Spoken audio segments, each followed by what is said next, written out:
Today, we feel greatly honored to have amongst us Dr. Vinay Saraswati, President, Indian Council for Cultural Relations, and member, National Executive BJP as our chief guest, and Padma Shri Dr. Hanuman Chaudhary, Chairman and Gandhi College Regional Council.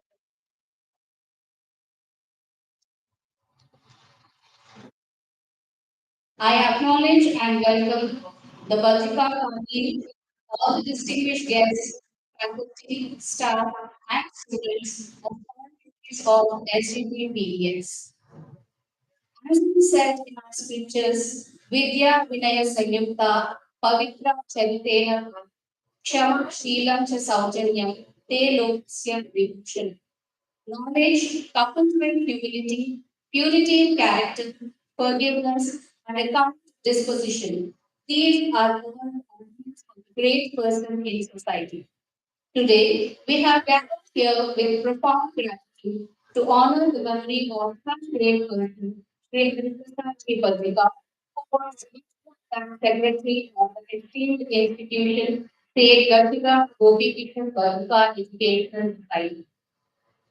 Through his selfless service, visionary leadership, and unwavering commitment for 5 decades, Sri Hariprasad Sri Badruka has led an indelible mark not only on this institution but on all the matters related to this organization.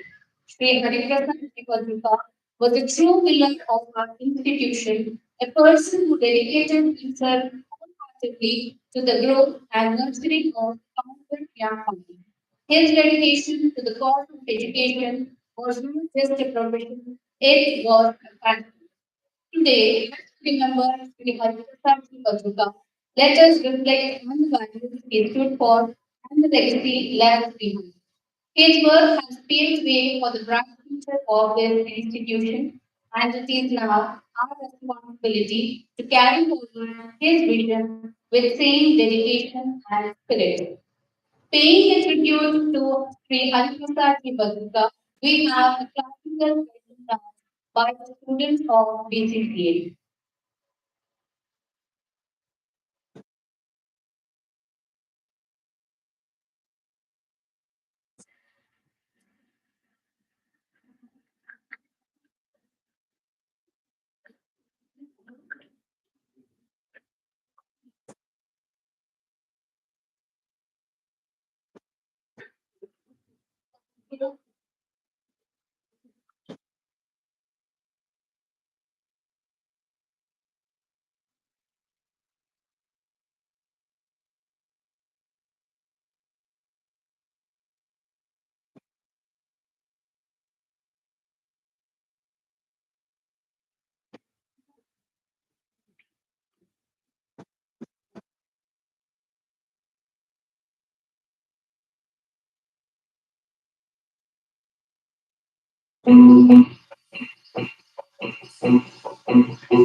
Dance is considered to be a pure form of expression, and your dance is a true strategy for our honor to be settled. Shri Hariprasad Badruka. It was really Delightful to see all of you dancing together. It was a great privilege. Thank you so much.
I request all the audience to kindly give a big round of applause for all the cancers.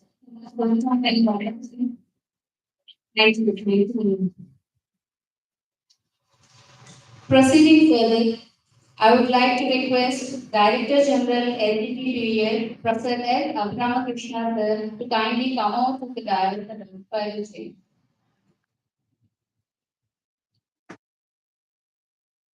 May I now request Honorable Secretary LGTBL Shri Kishan Badruka ji to kindly come on to the dialogue and occupy the table.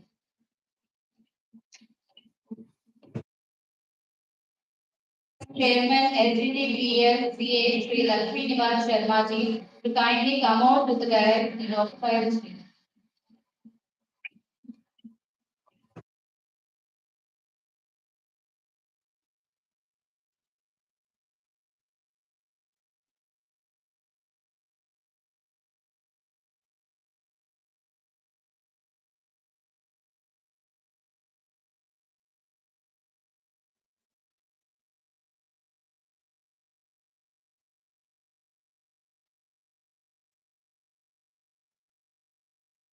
I now request Treasurer LGTBL Shri Rajan Badruka sir to kindly come over to the dais.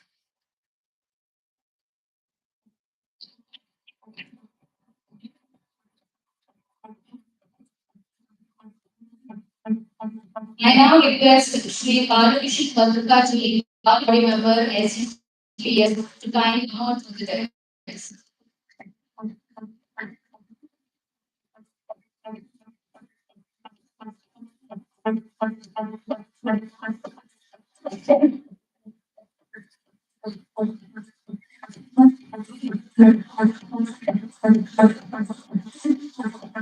I now take the privilege to request guest of honor Padma Shri Dr. Hanuman Chaudhary Garu on to the dais and occupy the stage. Please round of applause.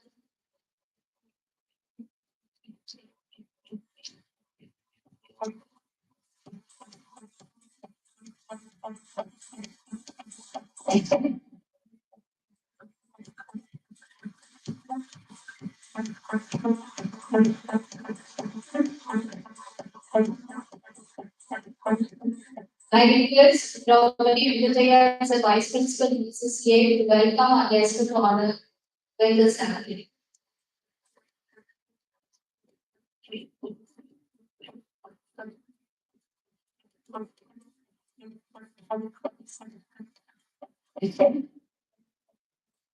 It is our esteemed honor to invite Dr. Vinay Narasimhan to graciously join us on the dais for this solemn occasion as we pay tribute to the memory of Sri Hariprasad Ji Badruka.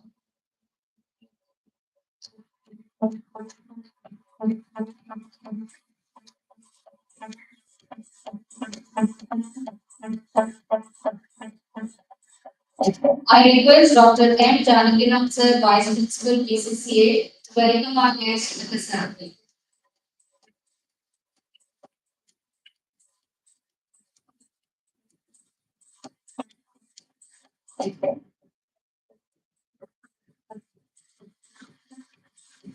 And so light dispels darkness and guides us towards what is right and what is wrong. Hence, we now request all the dignitaries to proceed on writing of the map in the organization.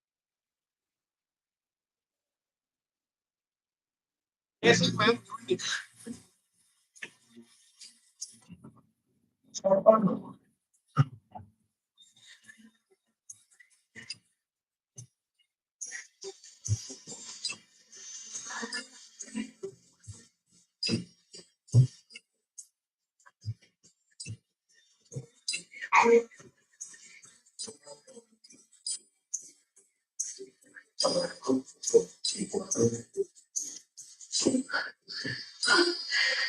request the heads of all sister concerns of basic GPS to kindly provide the request by the principals, DCCA, also the power to the direction and also paid to late Shri Hariprasad Shri Badruka.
I request the heads of the institutions to kindly please enjoy us. Please, yes, sir.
Thank you for that all progress and thanks for your patience.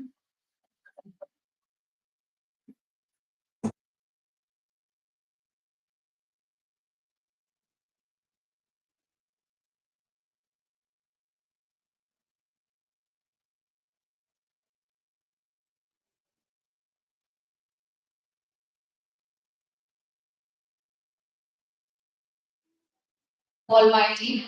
We now have a prayer song by V. Madhulika Sai, final year student of BCom Honors, who has secured first prize in the state level intercollegiate singing competition in connection with 57th National Library Week celebration.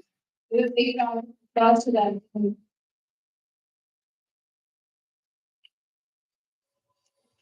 Good evening, everyone.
Thank you, Madhulika. It was really divine. Proceeding further, we now have welcome address by our Secretary, LCTPF, the Sri Madhulika.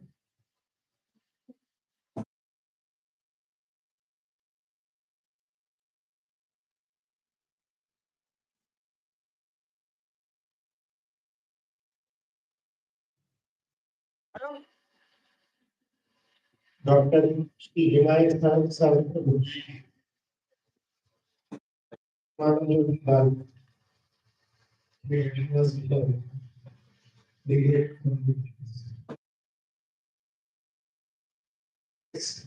and degree students and staff.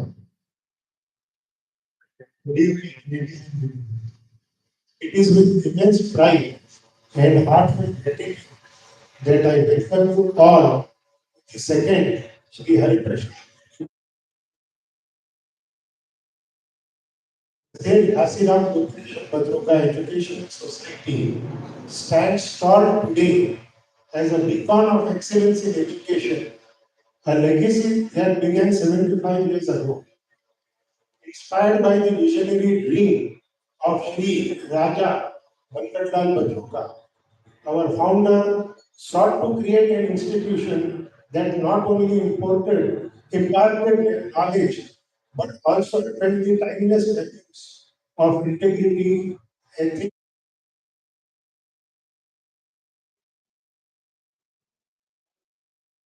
establishment of Badruka College of Commerce and the first affiliated college.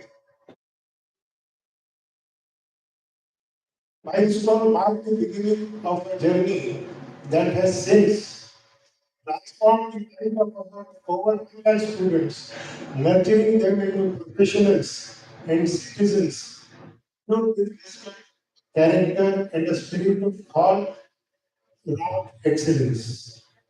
In 1962, the torch of leadership was taken up by late Shri Hariprasad, whose visionary guidance elevated the society to unprecedented heights.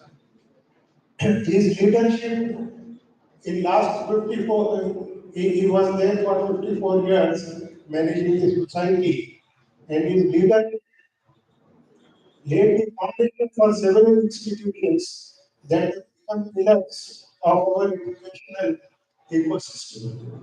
In 1984, the Badruka College Postgraduate Center began offering MBA program. to mold future business leaders. In 1991, the Bankarla Badruka College for Information Technology introduced pioneering in statistics, mathematics, electronics, and computers.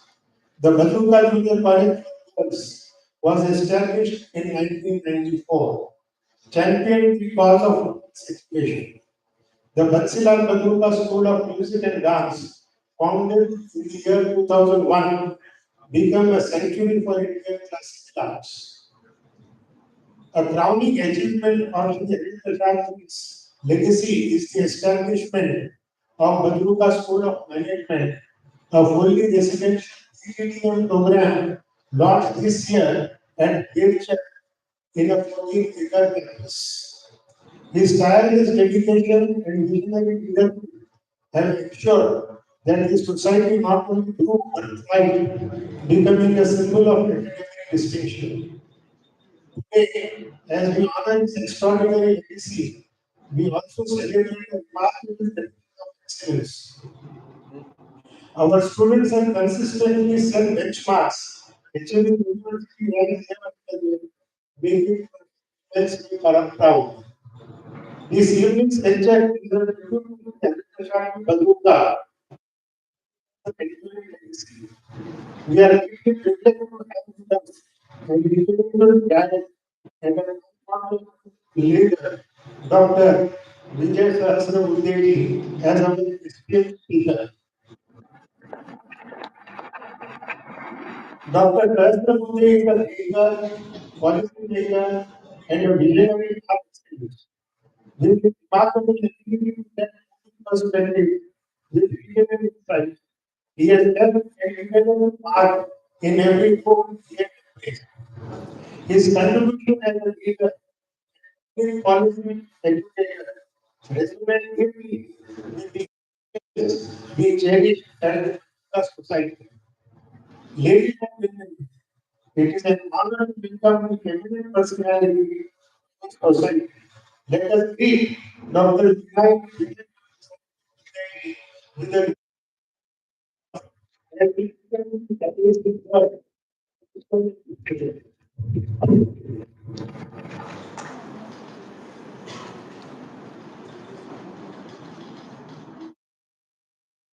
Thank you, sir. Thank you for taking us through the remarkable legacy of Sri Hariprasad Badruka. May I now request Chairman SCTPS CA Shri Lakshmi Nivas Sharma to kindly address the guests.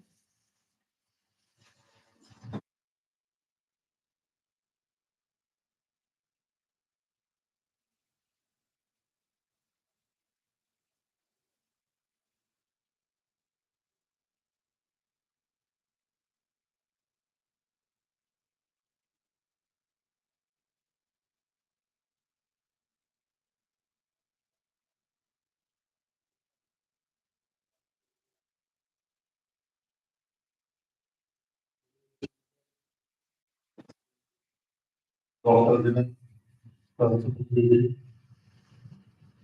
guest of honor, Dr. Shri Arman Chaudhary Sahab, Secretary Sri Kishan Badruka, Treasurer Sri Rajendra Badruka, Sri Balkishan Badruka, and Director General, faculty members, staff, students. It is a very good occasion where we are assembled here for the second Guru lecture for Sri Raja Hariprasad Badruka. Father, it is not an exaggeration to say, right from childhood, I was seeing Hariprasad Badruka. Father, I played before him and I offer my respect to him on this occasion. This lecture is being given by Shri Dr. Sahasrabuddhe. I think for this particular medical, there cannot be any other better person. That's absolutely. Even we, even member of Mandir Sabha, even vice BJP, he was a member of the BJP, and above that, he was the member chair of the parliamentary committee which was concerned with the education. This such a background of responsibility, you find the other person beneficial to all of us to be here deliver the lecture in the memory of Hariprasad Badruka, who has dedicated something 55 years of his life to grow this particular institution so that we became the number one institute in common education, not only in Hyderabad, in one of the boundary. Now questioning the substance of what we need to be. Whatever it is that definitely is going to benefit all of us. But one particular point which is coming to my mind is the education policy which has been framed by the BJP government. I definitely feel he being associated with the parliamentary committee on the education, his contribution also must have been there in framing the education policy.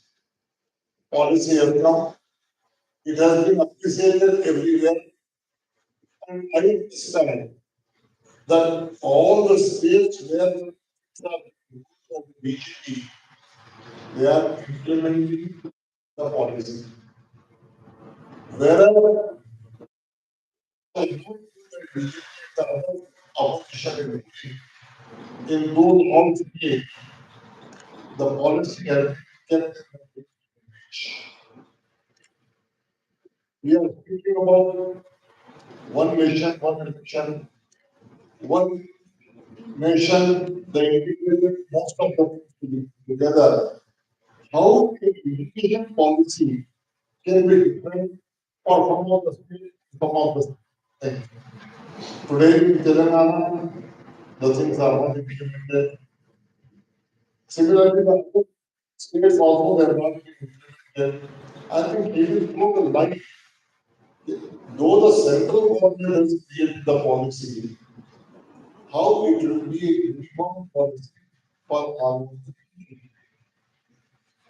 Why not as my son was a member of the Volume Institute of India.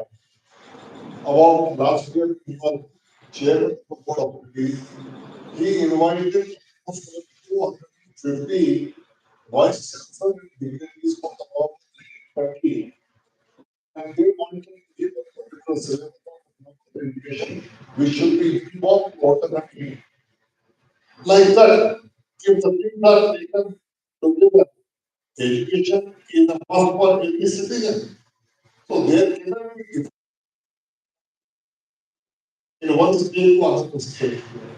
I think whatever he is free to give his talk, but he will definitely throw some light because I find that he definitely member of the policy which has been created and his contribution was there.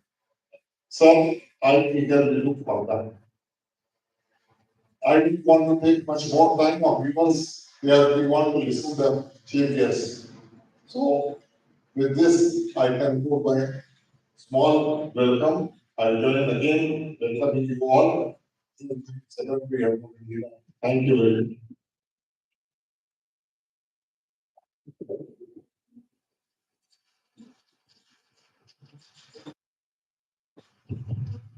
Thank you, sir. Thank you for sharing your words of wisdom. I now request Ms. Shruti Kar, Assistant Professor of Commerce, to introduce our guest of honor, Padma Shri Dr. Bhagwan Chaudhary Garu to all of us.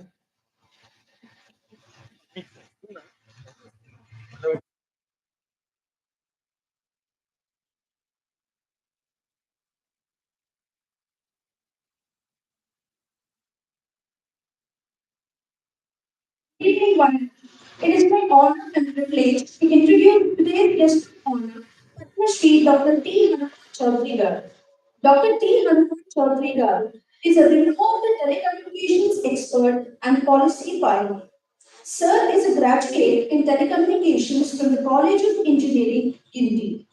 He has held key roles in India's information and broadcasting and telecommunications departments, including as the founding chairman and managing director of VSNL, that is Videsh Sanchar Nigam Limited.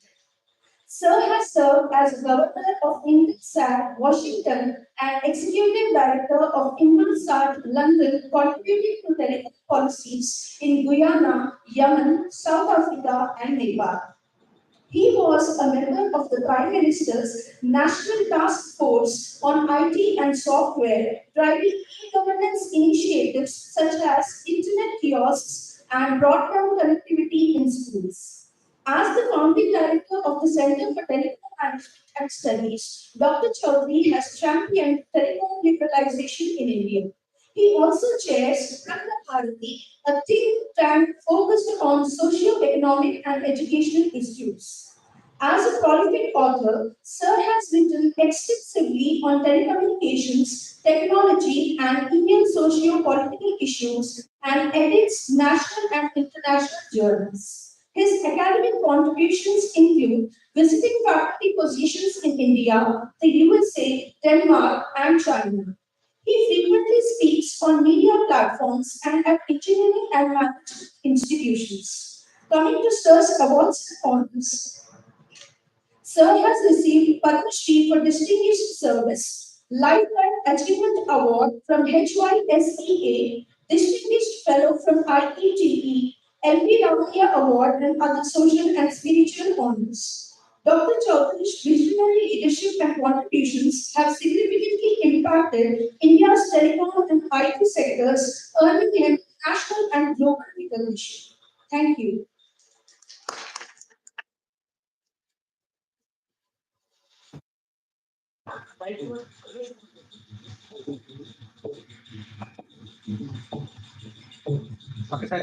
I request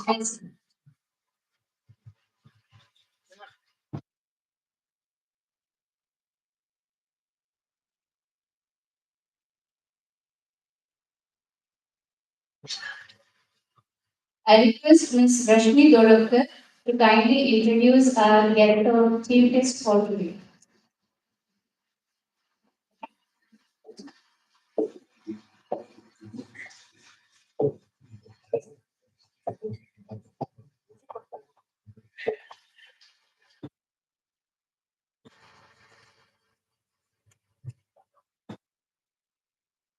Good evening to one and all. It's my honor and privilege to introduce today's chief guest, Dr. Vinay Sahasrabudhe. Dr. Vinay Sahasrabudhe is a nationalist social worker at heart and a researcher from School of Political Science.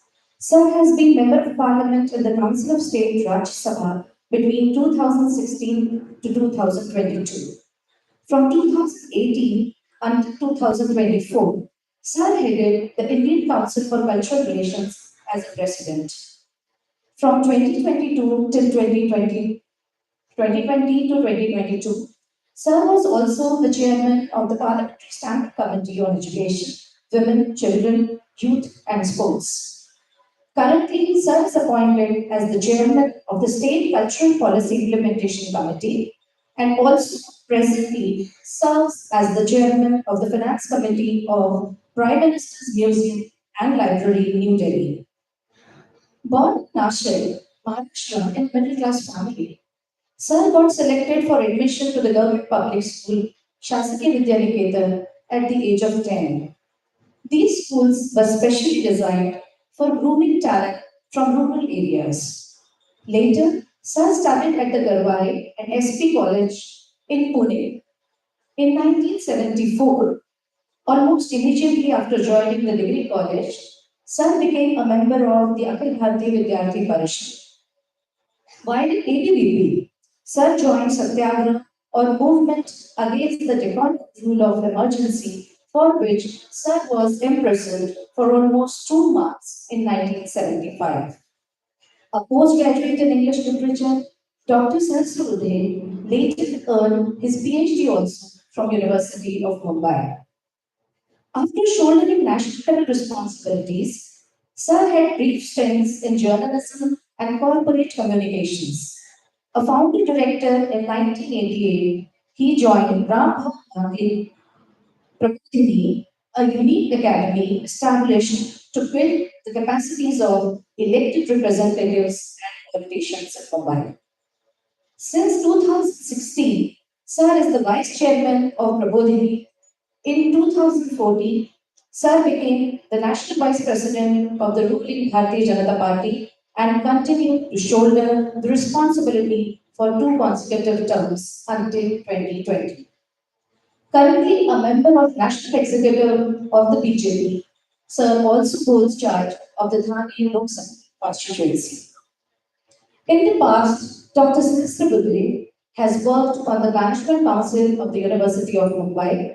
Between 2012 to 2015, Sir was also the President of the 2 centuries old Asiatic Society of Mumbai. Dr. Sahasrabudhe has authored and edited about over half a dozen books in Marathi and English, couple of which have received distinguished awards.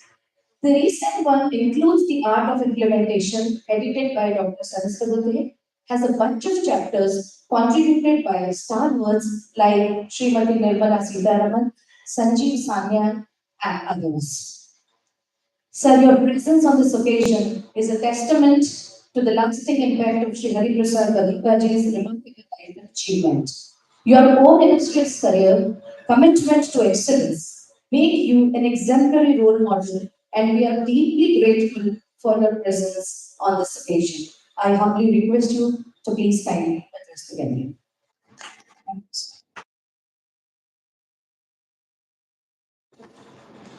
you.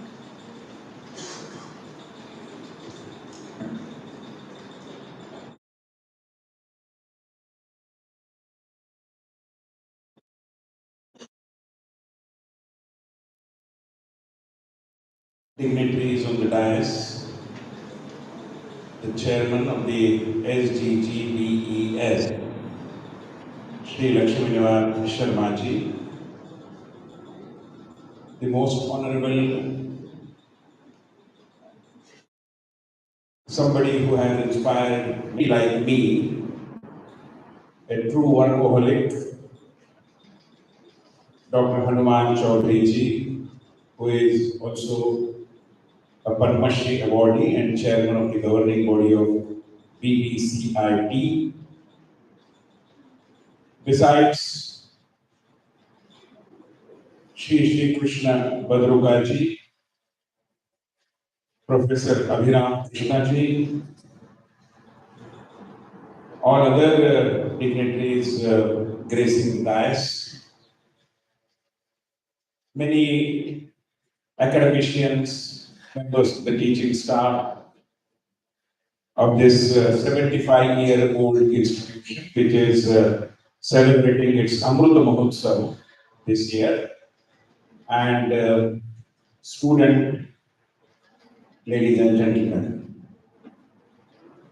It's a privilege to be here amongst all of you, basically because we are all cherishing the memories of the founders of this educational empire in a way. And in those days, when Raja Hariprasad Badruka thought of establishing educational institutions, I think it was more of an effort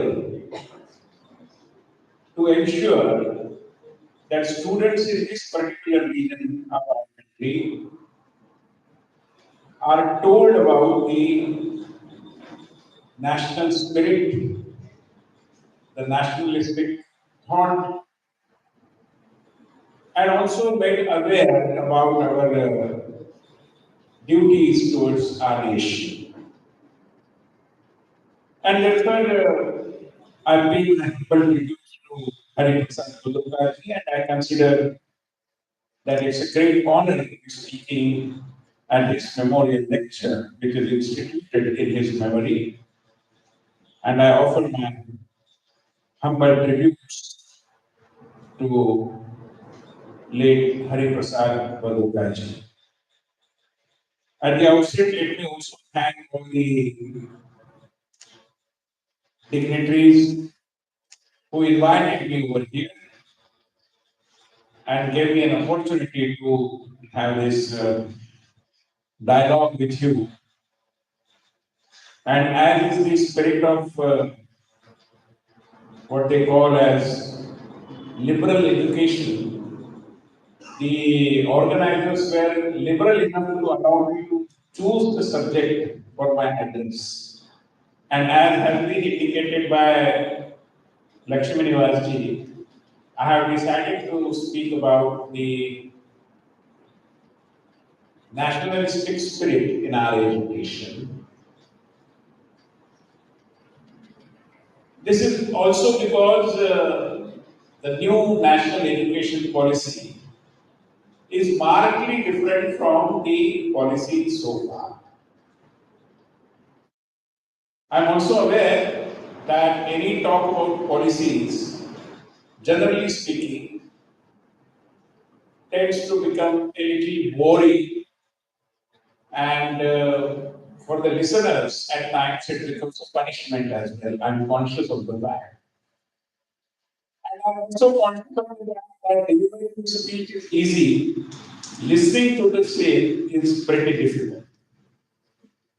Maybe some of the students and teachers over here might have learned this anecdote, which goes in the name of a well-known scientist, Albert Einstein. They say that when Einstein came out with his relativity theory, he was on a lecture giving spree. And every other day, since the research that he undertook was very intricate, and people wanted more information about it. So he was invited every now and then to come and deliver deliver speeches. And practically every day he was visiting some place, addressing some college or some institution, and delivering a long speech, maybe about 40 minutes, 1 hour, on relativity theory, a subject not very easy to understand, at least in those days.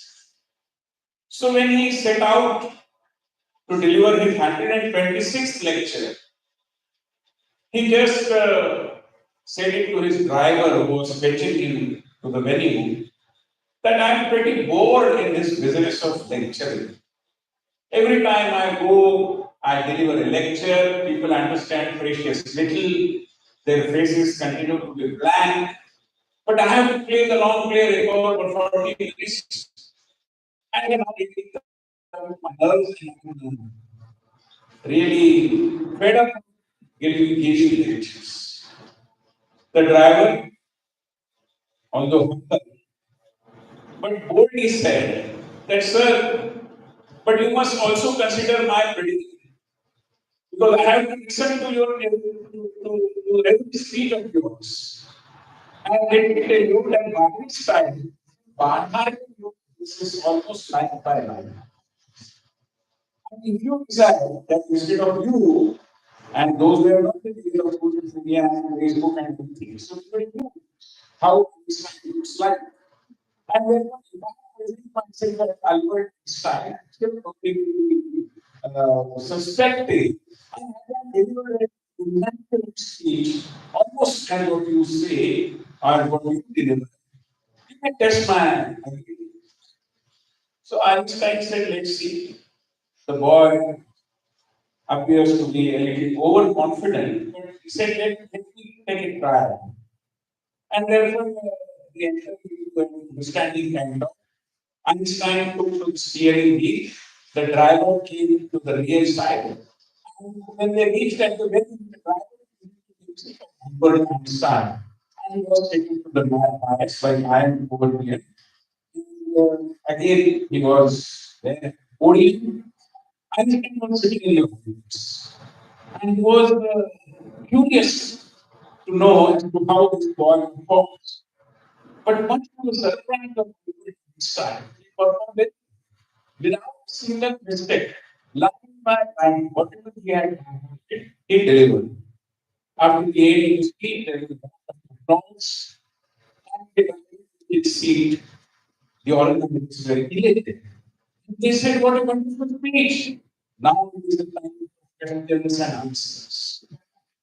So Einstein was very amused to know how his body leads all these things. And when the first question came from the audience, Einstein came to the podium and with same confidence, he said, "What is the question? Why should I answer this? Let my time."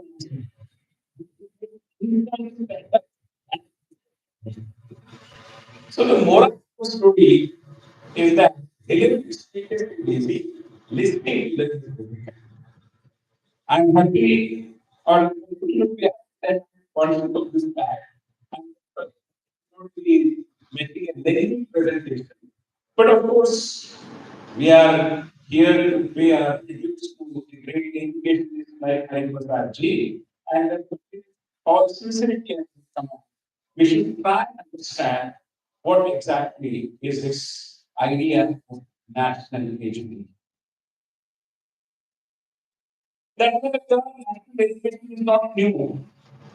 Even during the Independence Day, Lokmanya Balganga Tilak voted the idea of national education, of nationalist education.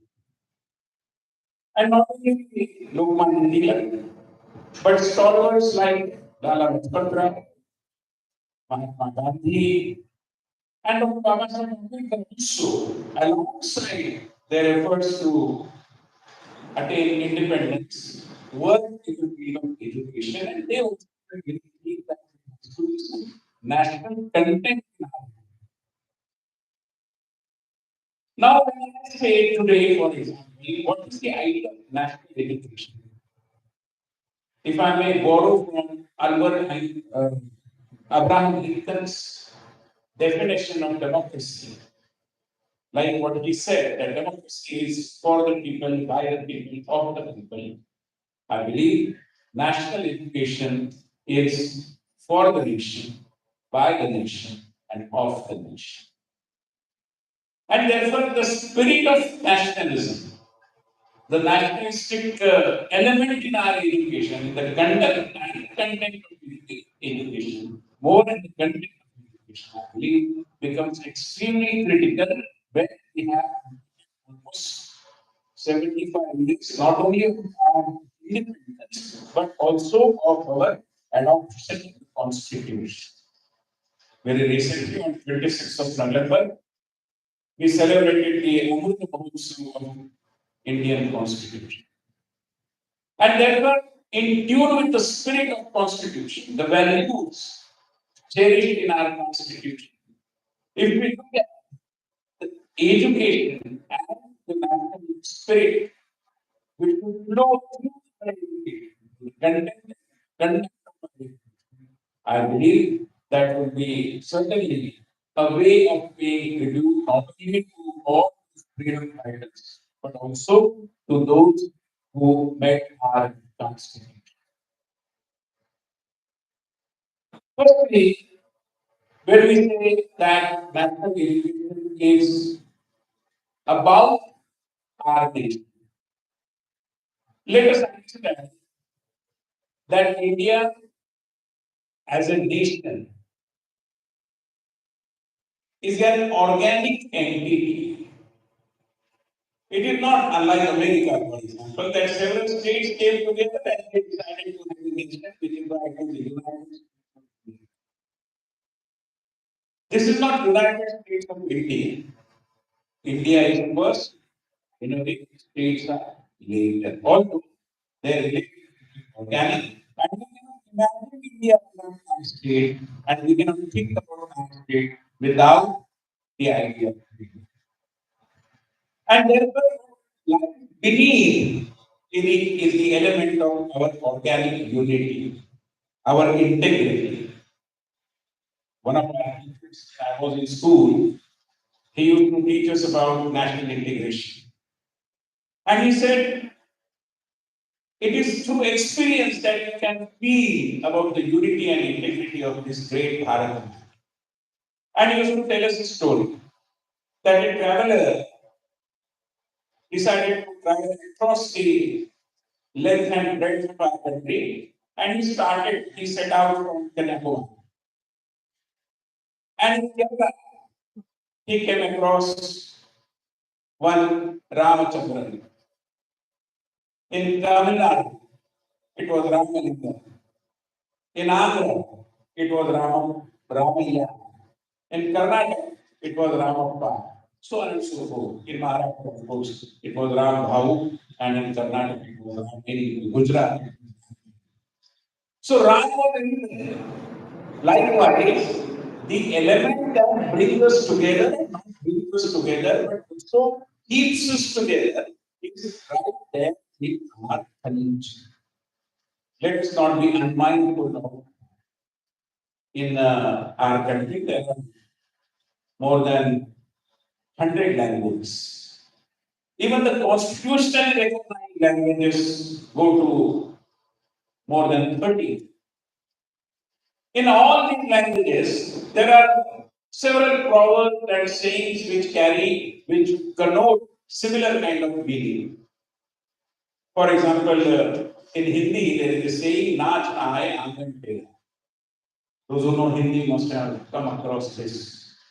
There are similar proverbs and sayings in Okomiya, in Bengali, in Marathi, in Gujarati, in Telugu, almost similar. Now, are you going to believe that there is a department of languages in the government in Delhi, central government, and they issue a GR saying that similar kinds of sayings and proverbs come into languages, and like a people in those states minted new kinds of sayings and proverbs that our common sayings are similar because our way to look at the entire thing in our world is common. Our approach to human life is common, which is why there are proverbs and sayings that connote similar kind of meaning. Not only that, even people talk about our unity in diversity. Many times, I'm afraid most politicians, sadly, harp more on diversity because they believe that the more we fragment the society, the better it is. Very sad. But that is the state.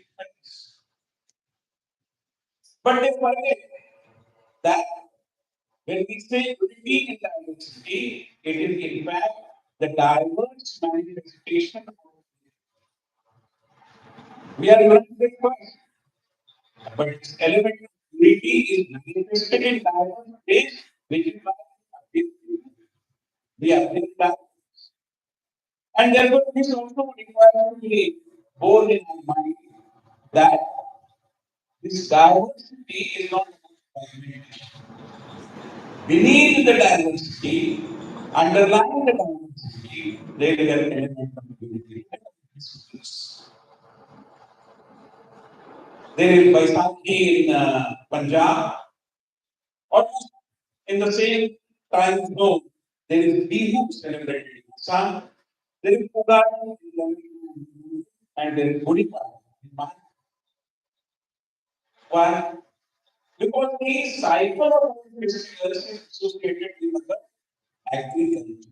And in agriculture, there is an agriculture. So that helps us think in a particular direction, which is why our festivals are important. And therefore, the national education policy talks and tells about the underlying spirit you need. Unfortunately, as I said, there are people who are on smaller and narrow. Therefore, I'm not saying that smaller communities are not important. Everything is important. Our needs are also important.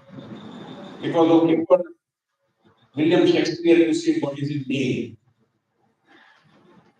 But my name is Vinay.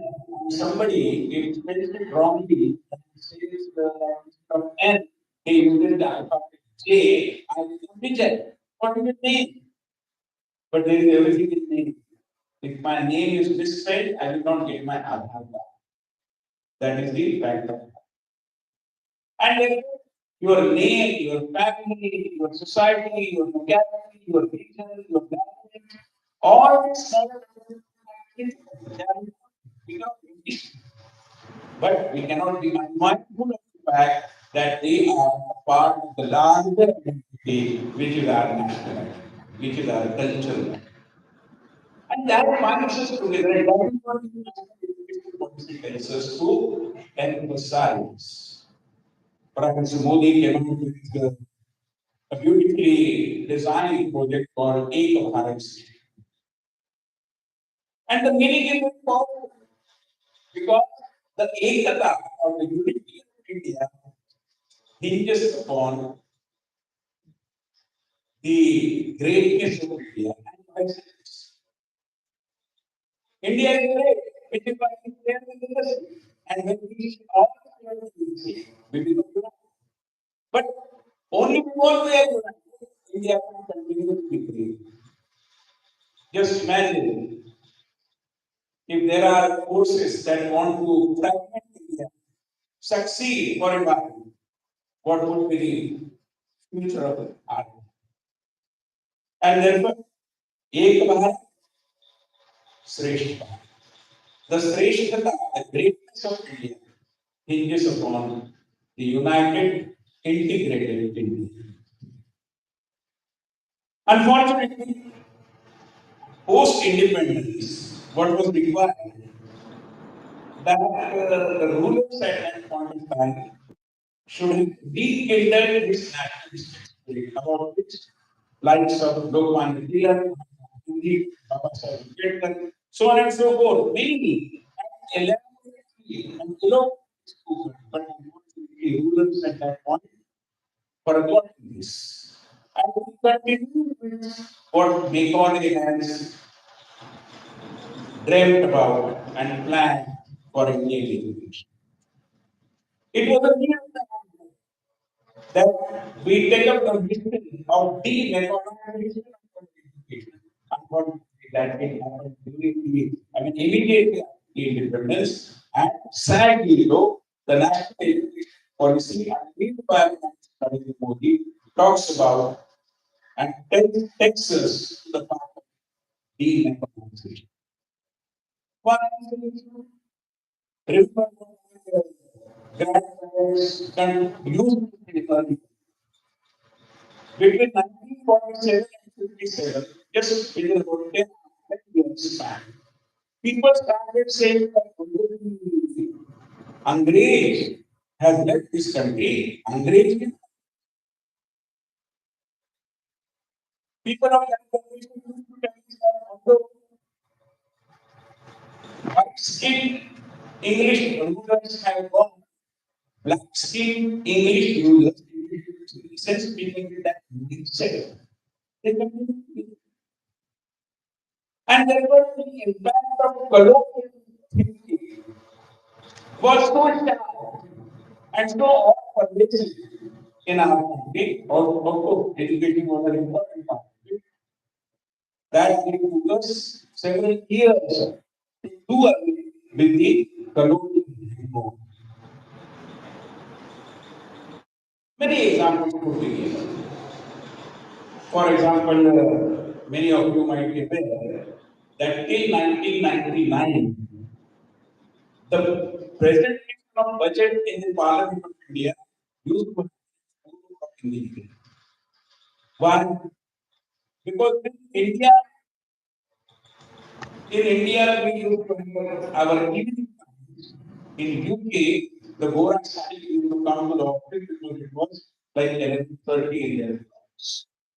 So to suit the Bora side, the presentation of the budget continued for 50 long years. It was with Bharat's government. The state budget is an important area of parliament.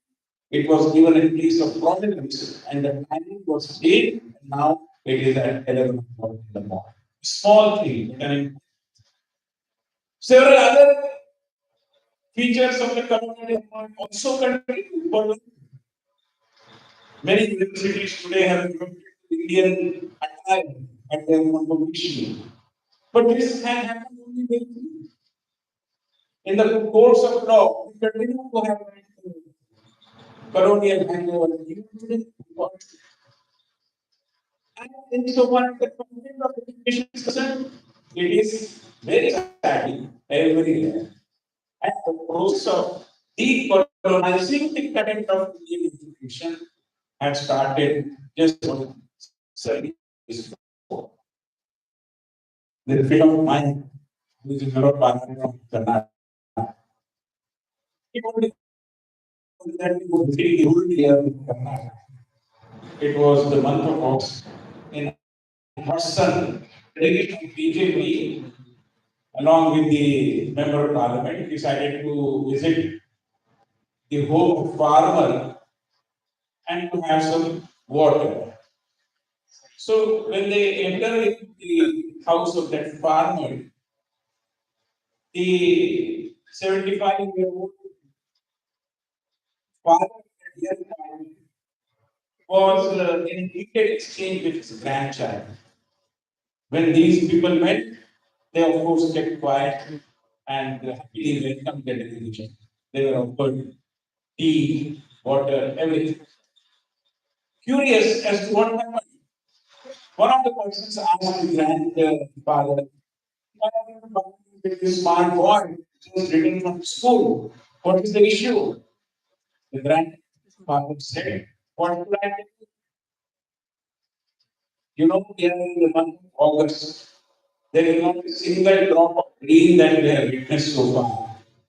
And every time this fellow, convert school product, comes to the group, he keeps on reciting the point, rain, rain, go away, rain, rain, go away. We don't have any quarrel with English. English is very much an Indian language. But the content should be Indian. Can't we expect that the content should have the fragrance of the soil of this great country? We can, we should. But unfortunately, that didn't happen.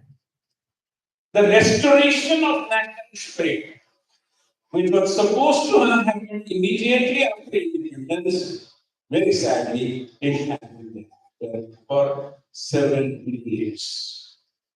We are talking about education in mother tongue, and I'm sure this group of institutions will also be having this somewhere on their agenda.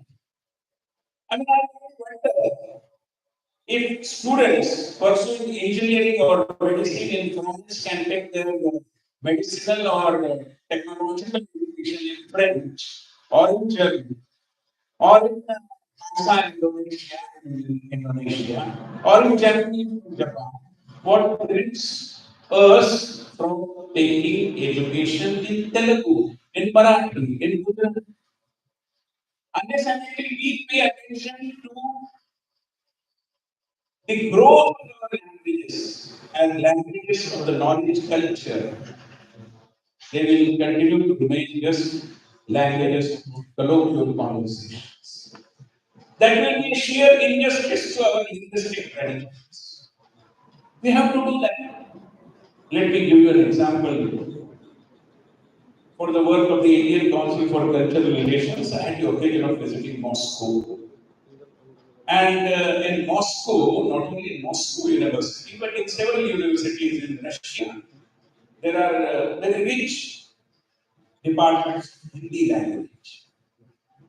And I came across a teacher, a lady teacher, who teaches Hindi there for last several decades, 70-year-old. And we had a meeting with all the Hindi teachers over there. She's a Russian lady.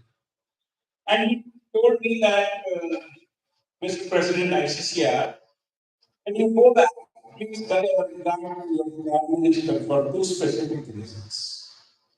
I said, what is that? She said, firstly, I want to thank him because he visits Russia.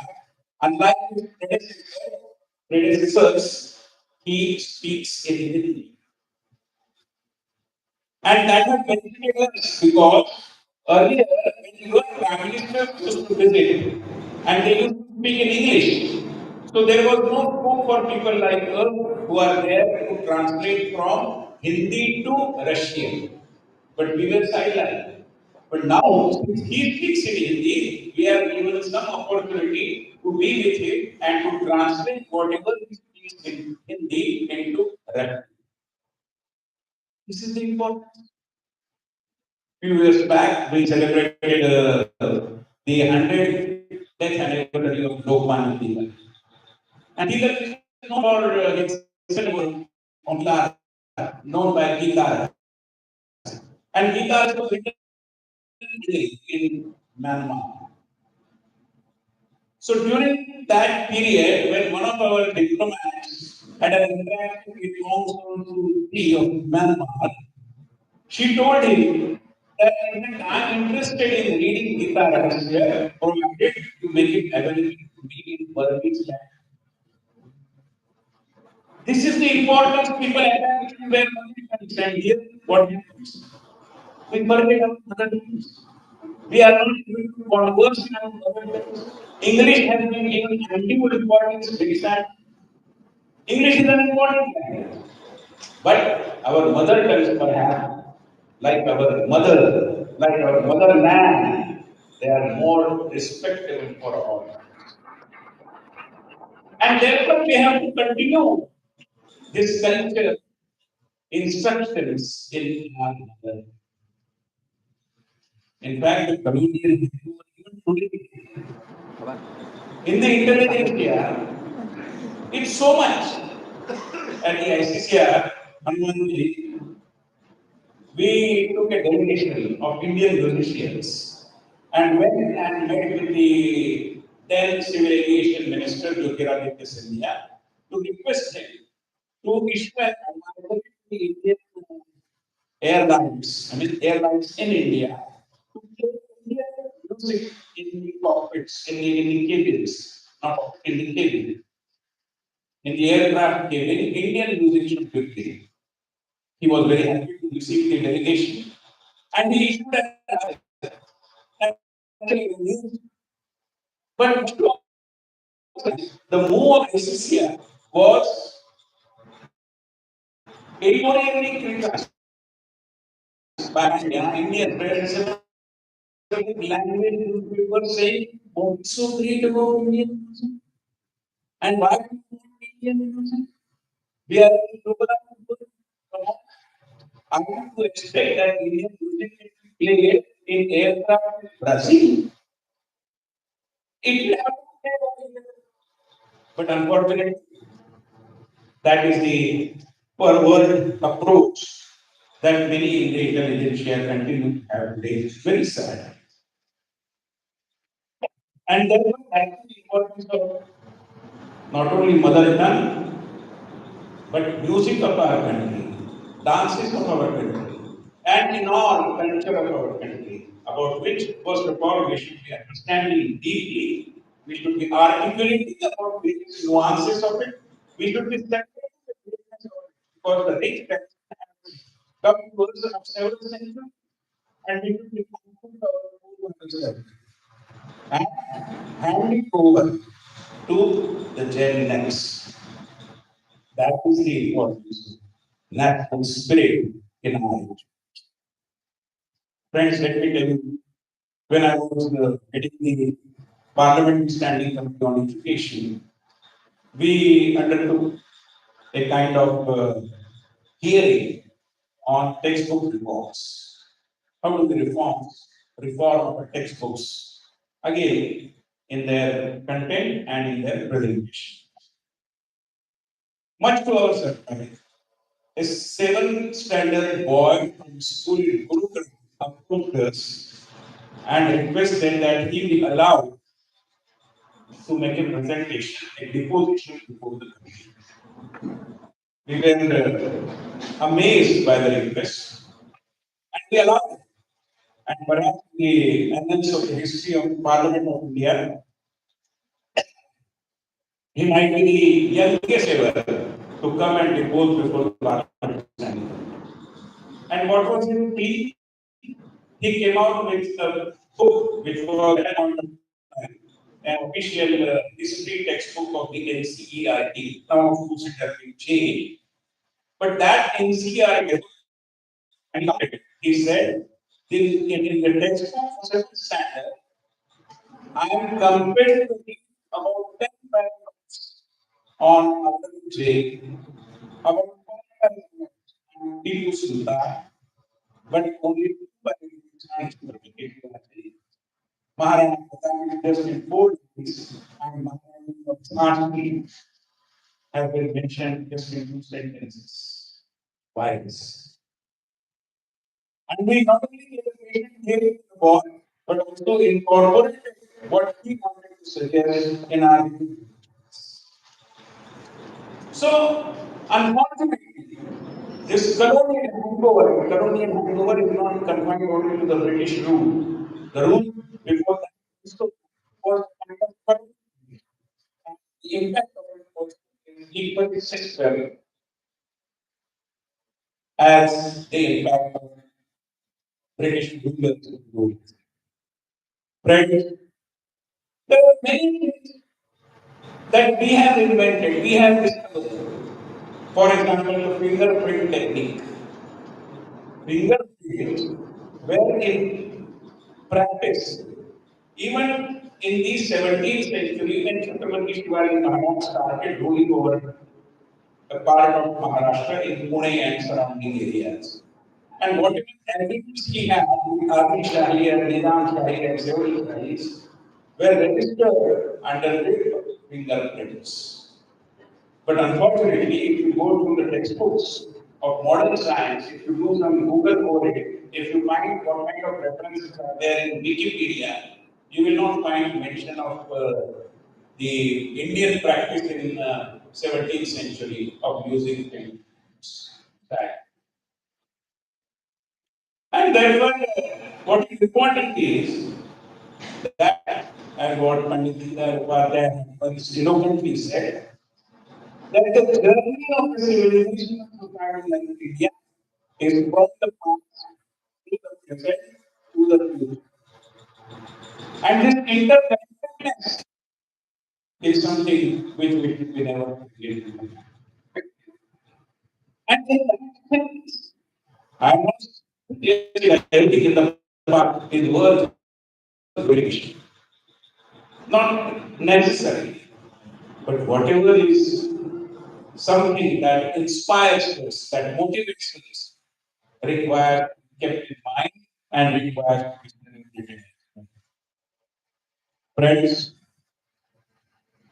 number of examples could be advanced, but they move on to the other subject, which is education about the nation, education for the nation, as well. And new education policy, national education policy, very elaborately tells us how do we link education to our growing human resource requirements. And there are others. For example, new technologies, artificial intelligence, augmented reality, virtual reality. Happily, the government of India has carried out and implemented a scheme by way of which the government, the central government, is giving a grant of fees to every polytechnic to change their syllabus from this current syllabus to a syllabus which will help students gain some insights, some practical know-how about artificial intelligence and other emerging technologies. But we also still have to keep in mind that while we have to keep ready with new technologies, some aspects of our traditional technologies also require to be preserved and enhanced. For example, India has such a rich tradition of artisans. Many of you may not be knowing perhaps that our musical instruments, especially the string instruments, the tanpura, the rudra veena, and similar such instruments, are manufactured, and even to use the term manufacture perhaps may not be correct because it's not factory. Every other equipment is prepared, is made, is produced independently, and artisans spend months of their time for several days simply to come out with a good tanpura or a good rudra veena for them. And only three, four cities we find these artisans and their artistic traditions alive. In Kolkata, in Varanasi, in Meerut, in Bihar, and in Tamil Nadu. So, if these traditions are to be kept alive, if they are to be kind of present further, and if this traditional knowledge is to be handed over in the next generation, we have to pay not only attention but give importance to it.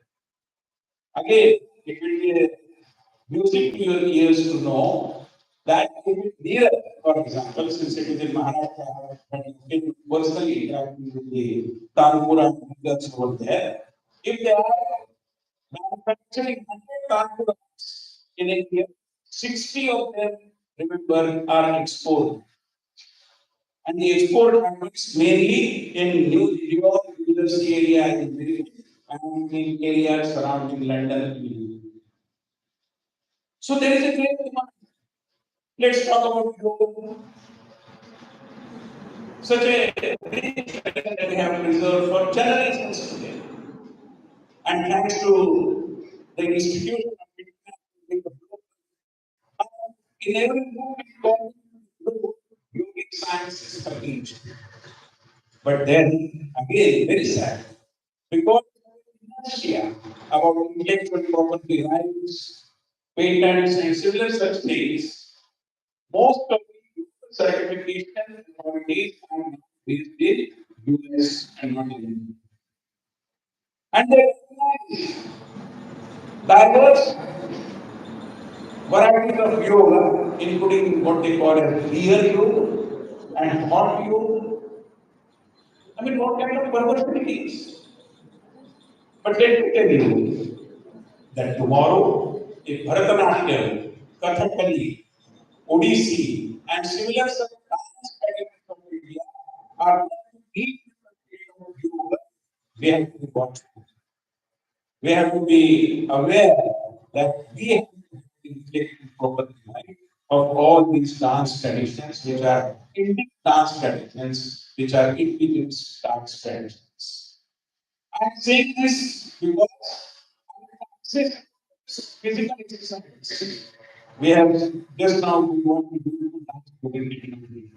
Every mudra has a philosophy, has a message there. And that we need to appreciate. There are many universities abroad who teach in Germany, in Switzerland, in many parts of Europe, but they are facing dearth of students. And if we do not do anything in neurology and science, and the departments that are teaching ethology over there may face the threat of extinction and ultimately national education policy. And our policy covers all these things, the entire gamut of issues. Because national education policy also wants us to evolve. And here we have said the Nalanda University and which academic traditions over. We have to continue with the rigor of research. Many a times Ayurvedic people complain that Ayurveda is not recognized properly. And true, And in fact, I have mentioned it in the parliament. Government itself use the nomenclature of modern medicine for allopathy.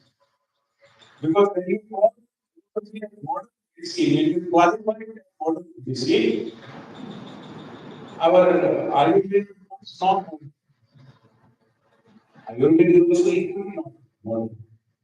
And that element of modernity is to be taken to the global community. I'm sure you will agree. Ayurveda should have their own Lancet journal.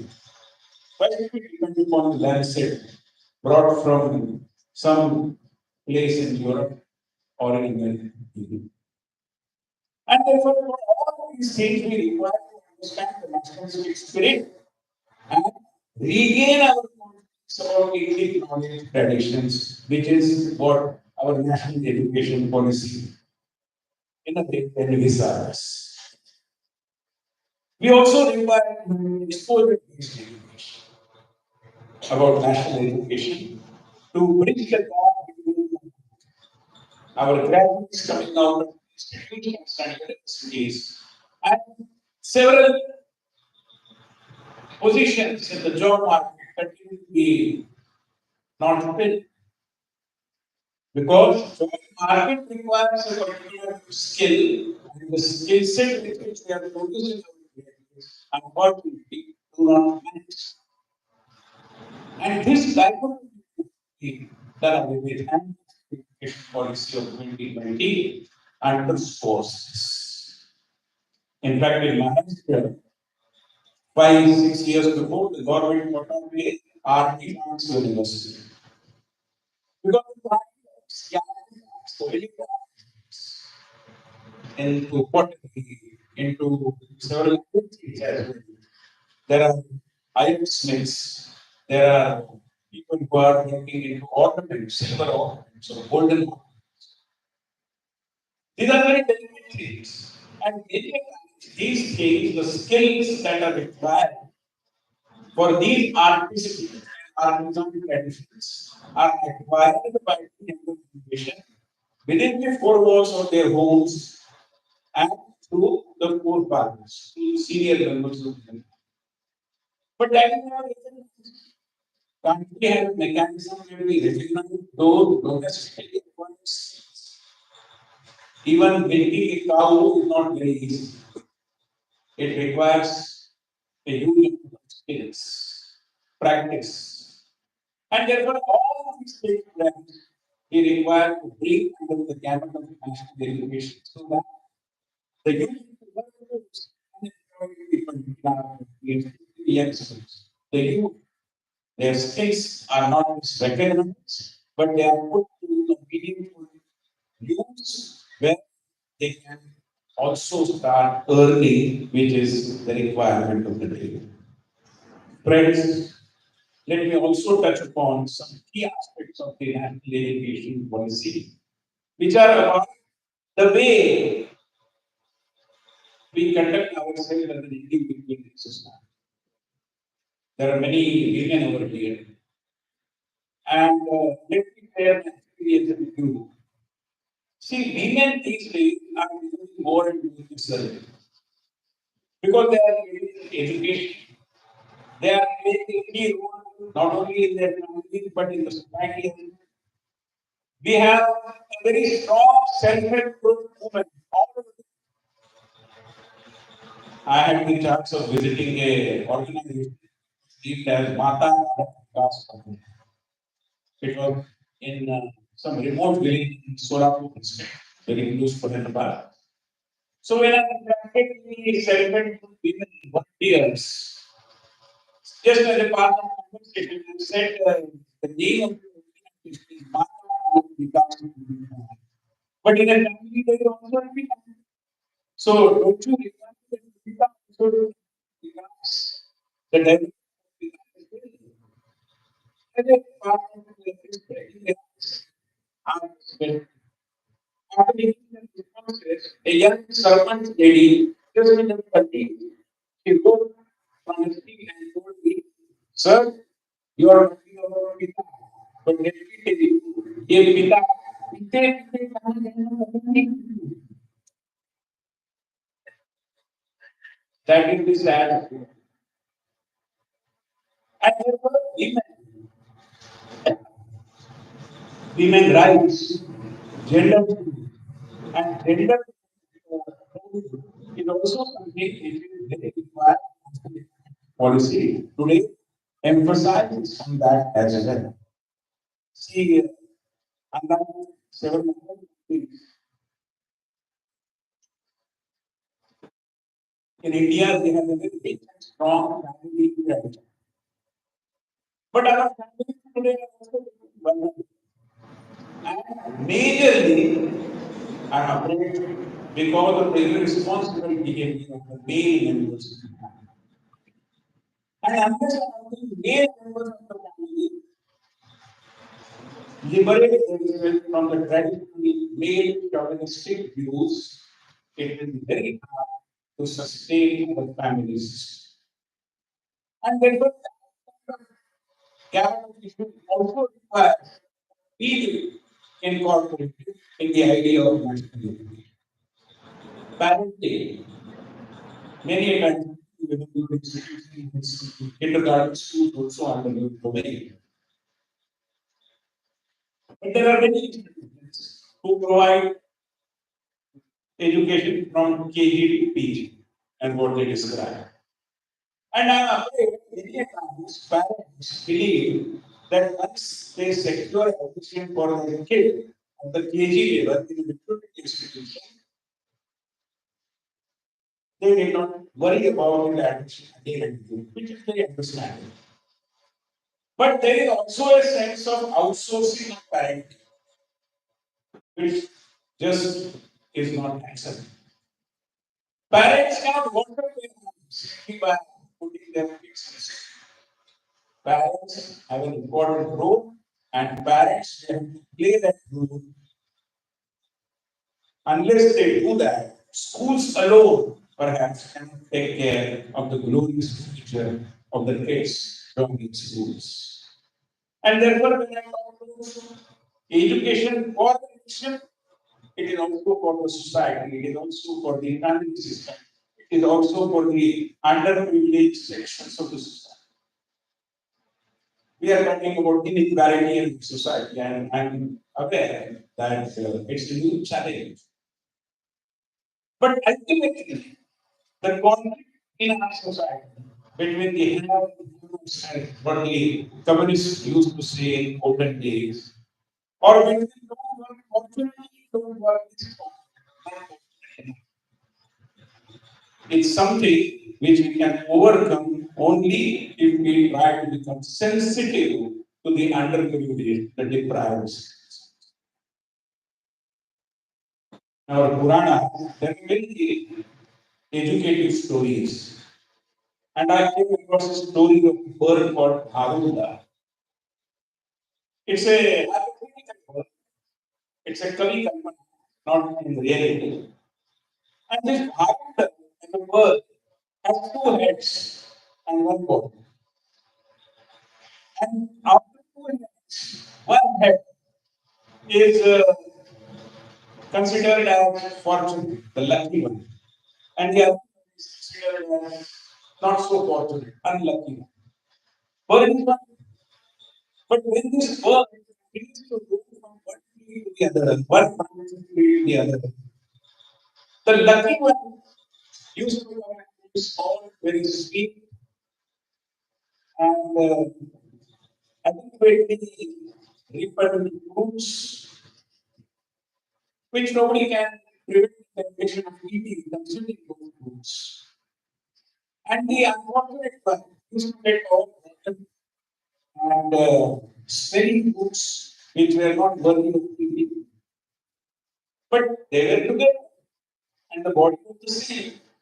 So, unfortunate bird, unfortunate mother used to look at the fortunate one and used to request him that one share some of the good fruits that we were eating.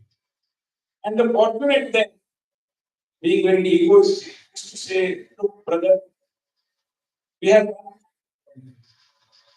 and this is something which the destiny has written here in my on my forehead that I am consuming these sweet fruits And you are not supposed to do that. So what can I do? Today, the internet stress their progress like this. And we used to do that. That would be the replace. Now days pass on, and a day comes when this unfortunate head, unfortunate mouth, comes across the food which is poisonous. The lucky one is also smart. He yells at the unfortunate one, tells him that, brother, this is a poisonous food. If you eat it, it will bring an end to the life of both you and me because we have one body, one stomach. Now it is the turn of the unlucky one to tell him. So the moral of the story is that those who are privileged, those who are comparatively lucky and fortunate, have to be mindful of those who are unlucky and unfortunate, who are deprived. Unless and until we keep this in mind, real equality perhaps. And I'm happy national education policy underscores this element of empathy, education and empathy, which is very, very important. Friends, let me also take you to the third aspect, which is about education by the nation, which is also about our past, which is also about our traditions, our rich heritage, our belief. I mean, I was ghastly, and people here, I'm sure, will not misinterpret what I'm saying. But we are celebrating this year the 350th year of coronation of Chhatrapati Shivaji. And for Chhatrapati Shivaji, you know, the importance of his conflict with Afzal Khan, who came from Pol Pot.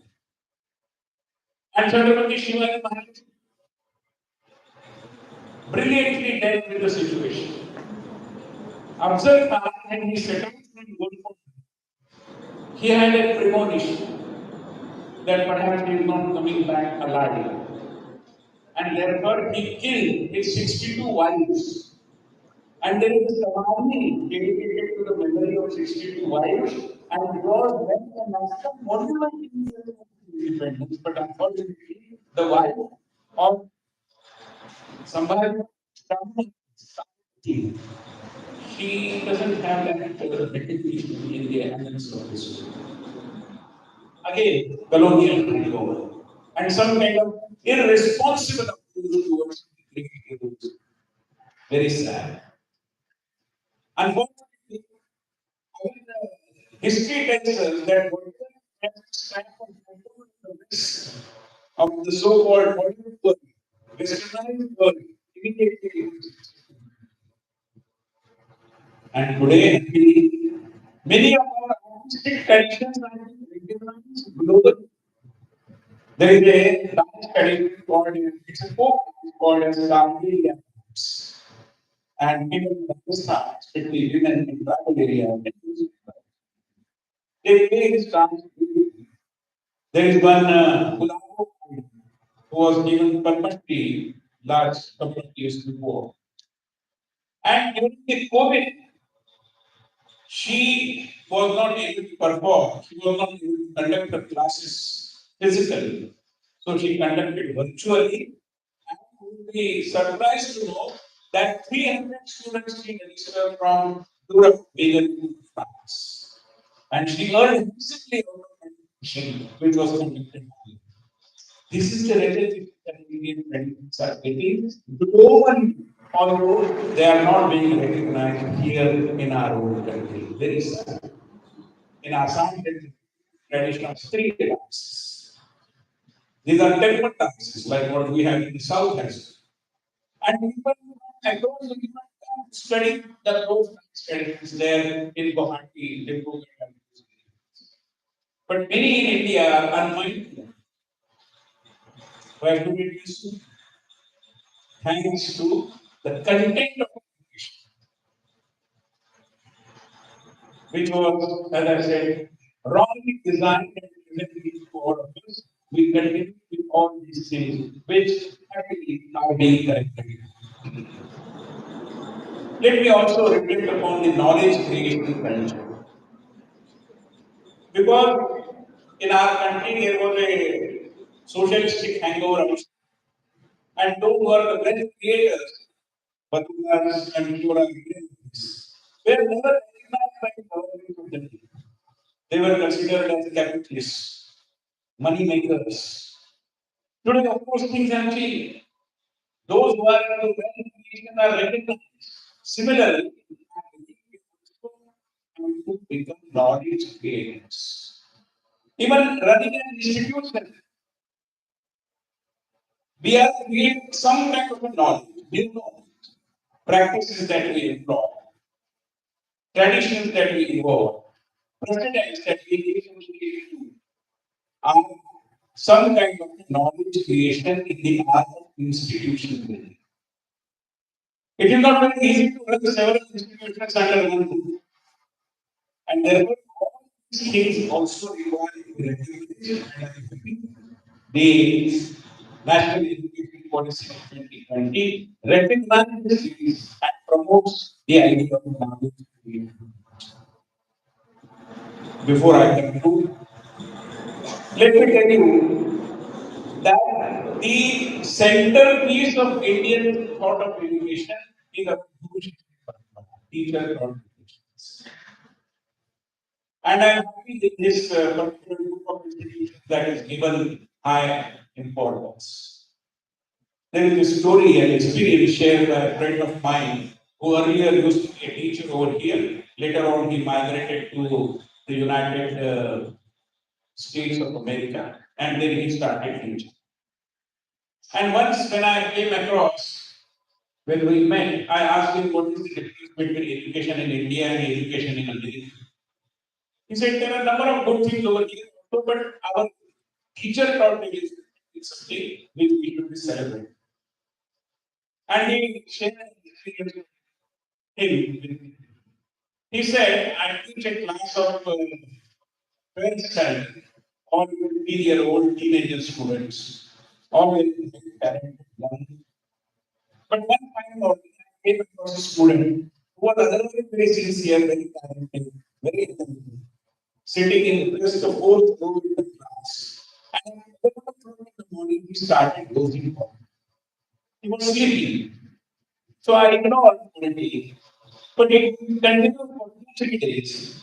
So on the fourth day, I went near to the student and I kind of touched his shoulders, made him stand up. And the boy, very smart, but American values, individualism. He upfront he told me, and it is bluntly, this is what the teacher is sharing with me. That sir, teaching is your job. Whether we listen to your lecture or not is my job. So in other words, to continue to giving lecture, I will listen or I may not listen that time. Now, a great teacher was not accustomed to this kind of a response coming from a 15-year-old boy. But the teacher was curious to know as to why he is sleeping, what is the problem. And then the teacher started his efforts to have some conversation with the student. The student was unyielding. But finally, the student gave up. And he said, okay, fine, we can talk for and over talking, on all. And then the student told, sir, there is a problem in the company. Because my mother has his father. Now, this new father is paying the money. And he is pressurizing me to move away, find some accommodation, some hostel, or some what we call it, studio apartment. But I don't have money. Father is not able to give me the money. Mother also is not very ready. So I decided that in the next 6 months, I accumulate some funds. And 6 months later, we move to a hostel. From where will the money come? So now I have started working in a between 10 in the morning to 8 a.m. in the morning. So naturally, when I come home, it is 5 o'clock. I go to bed. I wake up at 9 in the morning. But when I reach school, it is 11 o'clock and sleep is incomplete, and which is why physically it is impossible for me to continue to be awake, which is why I am losing out. But finally, what the student said is something very important. He said, "Sir, we have 25 teachers in our school. You are only Indian. None of the other teachers ever thought of inquiring me as to why I'm dosing off. You are one left looking back.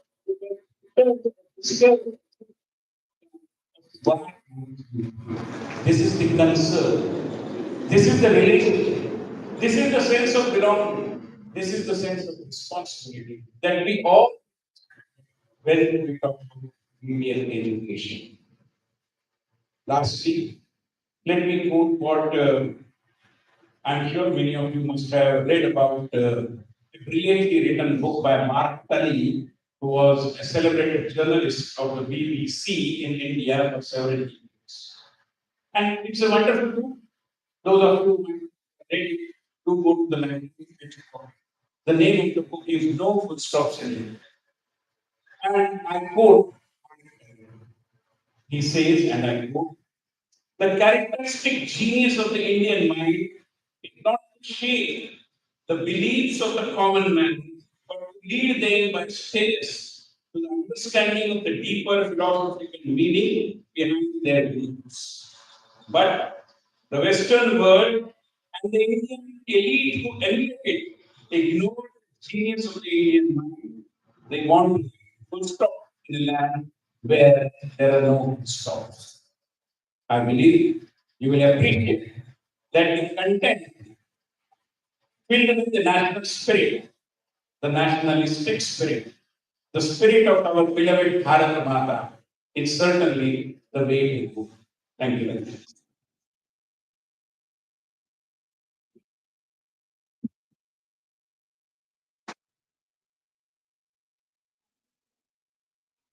Commenting on all the important aspects of national education policy, where skill is given more importance, and also about diversified culture and underlying spirit of unity, and also the importance of our mother tongue, family tradition of our country, and all the important aspects before and after it. Thank you, sir. Thank you for your inspiring words. We now proceed to the felicitation of our guest. May I request our Director General, Professor Krishna, sir, Honorable Secretary Petition Badruka, Chairman CA Lakshmi Nivas Karnaki, to kindly proceed for the consideration of our guest of honor, Padma Shri Dr. Hanuman Chaudhary.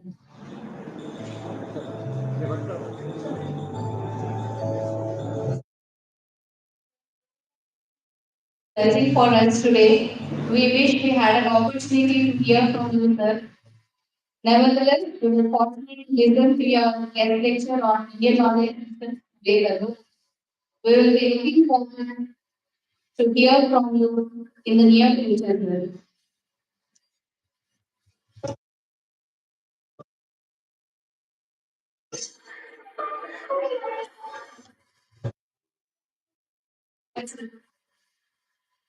Yes,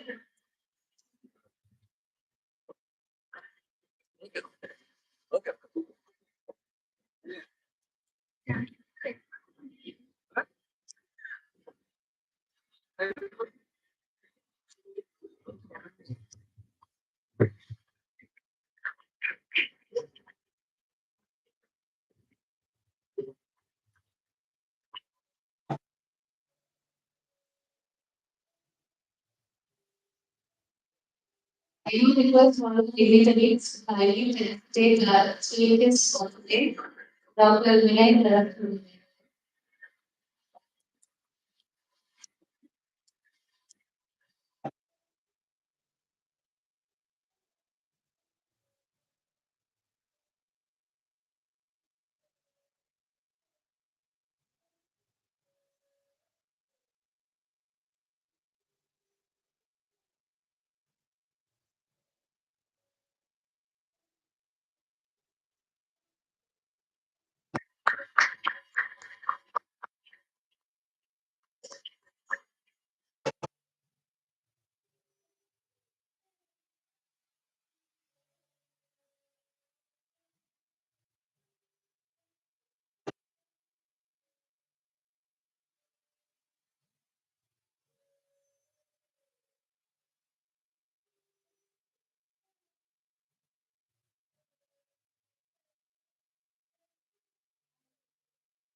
SCPS to kindly impose more.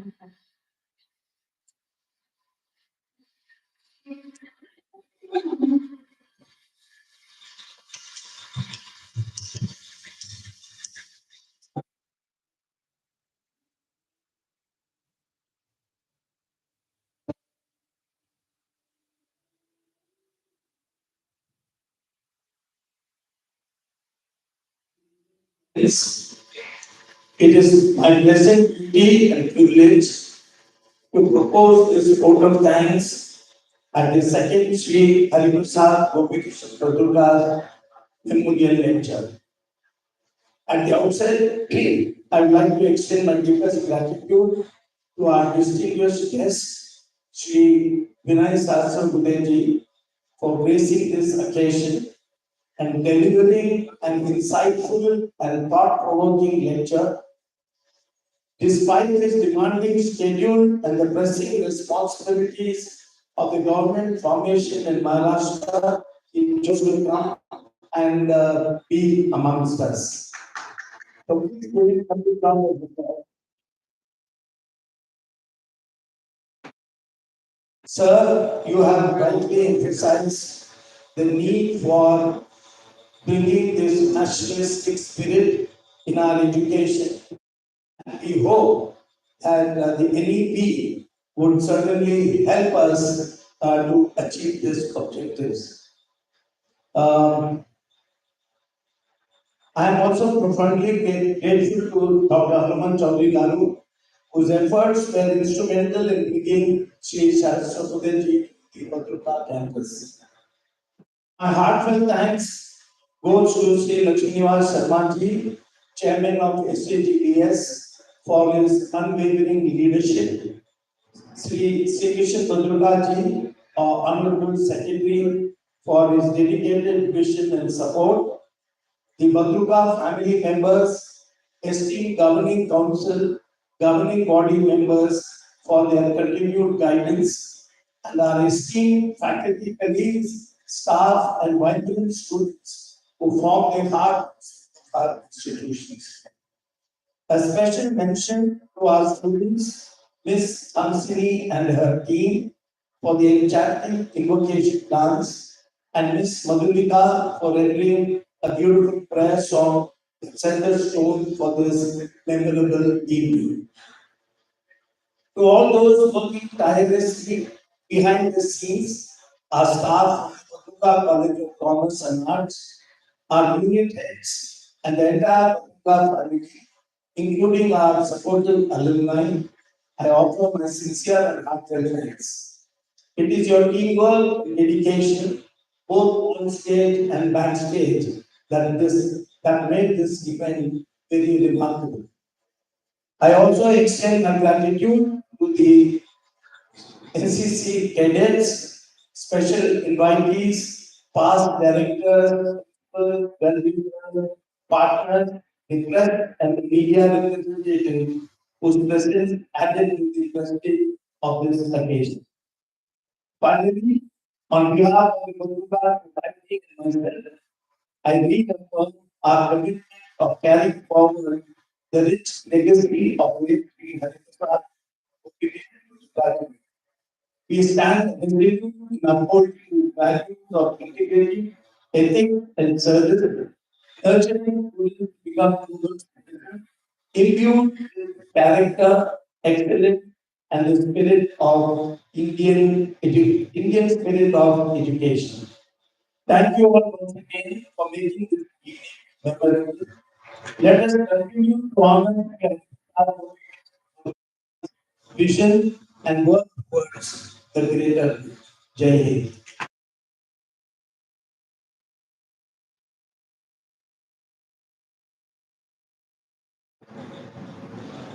Thank you, sir. May I request all the audience and the teachers to kindly rise for the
I request all the faculty of all the units of Executive